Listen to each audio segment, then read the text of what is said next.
Halo teman-teman semua, welcome back again to this channel ya. Balik lagi dengan saya tentunya di sini. Apa kabar kalian semua? Semoga sehat selalu ya, dan semoga kita bisa sukses terus ke depannya.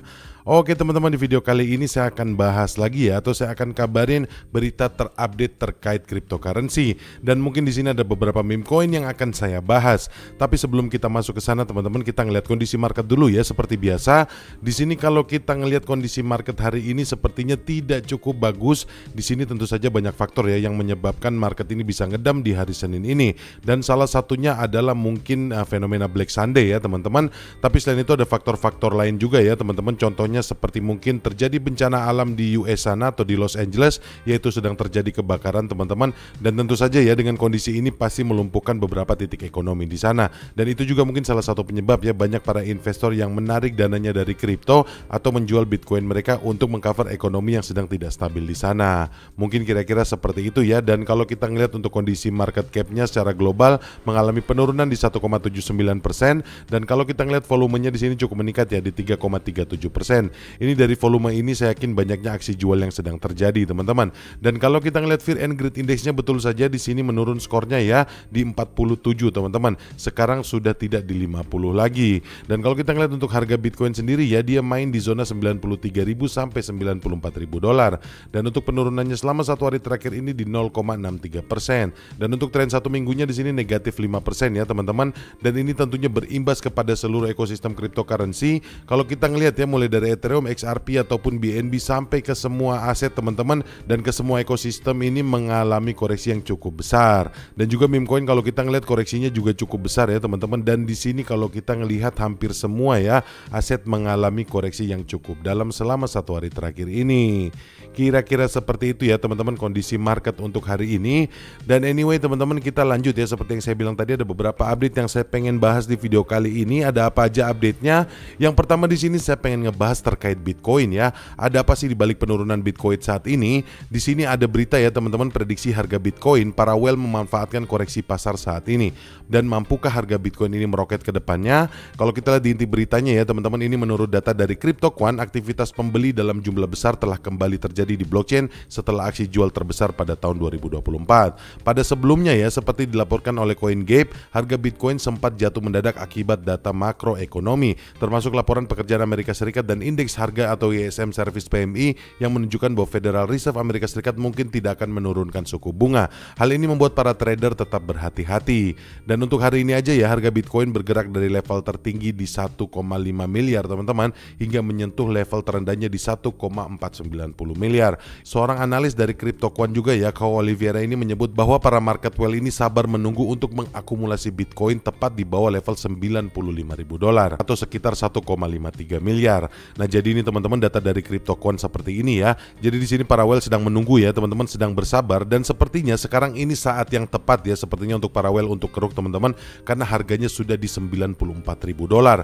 Dan ini tentu saja ya teman-teman, kalau memang prediksi ini benar, kalau misalnya memang para paus ini sedang menunggu kesempatan, ini berarti tandanya dalam waktu dekat ini ya teman-teman, Bitcoin ini bisa langsung meroket lagi atau bisa naik sampai retest lagi ke 100 ribunya.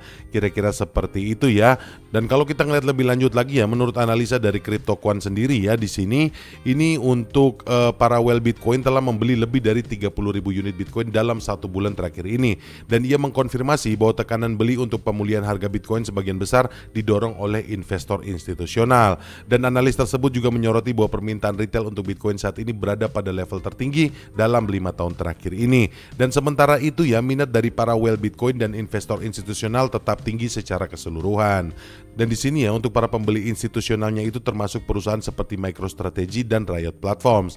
Dan dalam laporan terbarunya teman-teman, MicroStrategy di sini mengungkapkan pembelian Bitcoin senilai 22 miliar dolar sepanjang tahun 2024. Dan setelah akuisisi tersebut, perusahaan mencatat hasil keuntungan Bitcoin sebesar 74,3%. Nah itu ya teman-teman, jadi di samping keuntungan-keuntungan itu, di sini para whale Bitcoin juga sedang bersabar menunggu akumulasi teman-teman. Karena untuk sekarang harga Bitcoin masih berada di titik level terendah ya, jadi mereka menunggu untuk Bitcoin naik lagi teman-teman. Dan saya yakin dalam waktu dekat ini Bitcoin sudah bisa menunjukkan taringnya lagi. Karena seperti itulah ya teman-teman, pasar kripto selalu fluktuatif. Oke, kira-kira seperti itu ya teman-teman berita terkait Bitcoin. Dan selanjutnya ya teman-teman, di sini ada update berita terkait Shiba Inu. Di sini developer utama dari Shiba Inu atau Satoshi Kusama membanggakan kesuksesan Shibarium. Dan untuk saat ini ya teman-teman, dari update-nya setelah pembaruan jaringan atau pemutakhiran jaringan kemarin, ini sudah hampir 800 juta transaksi, dan ini 8 kali lipat ya teman-teman transaksinya dari Cardano. Dan kalau kita ngeliat dari inti beritanya di sini, pengembang utama Shiba Inu Satoshi Kusama memuji keberhasilan Shibarium. Jaringan blockchain layer 2 ini mendukung ekosistem Shiba Inu. Dan pada hari Sabtu kemarin, pakar tersebut mengungkapkan bahwa Shibarium telah memproses hampir 800 juta transaksi, suatu angka yang ia banggakan, 8 kali lipat dari Cardano milik Charles Hoskinson.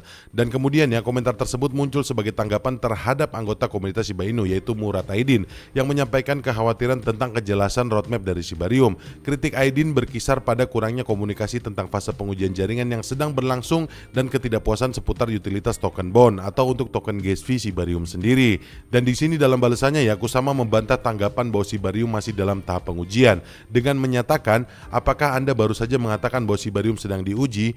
Bro, ada 700 juta transaksi.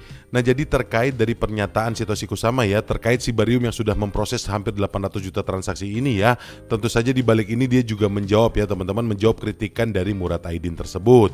Dan kalau kita ngelihat dari pencapaian yang seperti ini tentu saja menjadi tonggak sejarah baru ya untuk Shibarium, dan ini tentunya ya akan meningkatkan lagi antusias ataupun hype ataupun minat dari komunitasnya sendiri. Ya mudah-mudahan aja ya teman-teman dalam waktu dekat ini Shiba Inu bisa menunjukkan taringnya lagi. Karena kalau kita ngelihat Shiba Inu sekarang sedang dalam masa koreksi ya teman-teman, di 3,26% selama satu hari terakhir ini. Dan untuk tren satu minggunya minusnya cukup dalam teman-teman di 12,39%. Ya semoga aja ya teman-teman dari berita ini ataupun dari new milestone ini bisa men-trigger lagi kepercayaan komunitas Shiba Inu sehingga untuk adopsinya bisa meningkat lagi dan menaikkan harga dari Shiba Inu itu sendiri.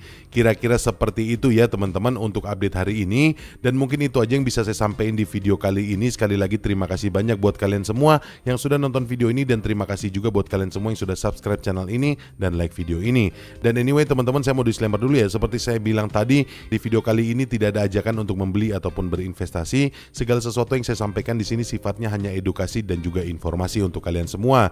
Jadi buat kalian semua yang mau berinvestasi ataupun mau membeli aset silahkan, yang enggak pun tidak apa-apa, tidak ada paksaan di sini. Mungkin kira-kira seperti itu ya teman-teman, dan akhir kata sampai ketemu lagi di video-video yang selanjutnya. Bye.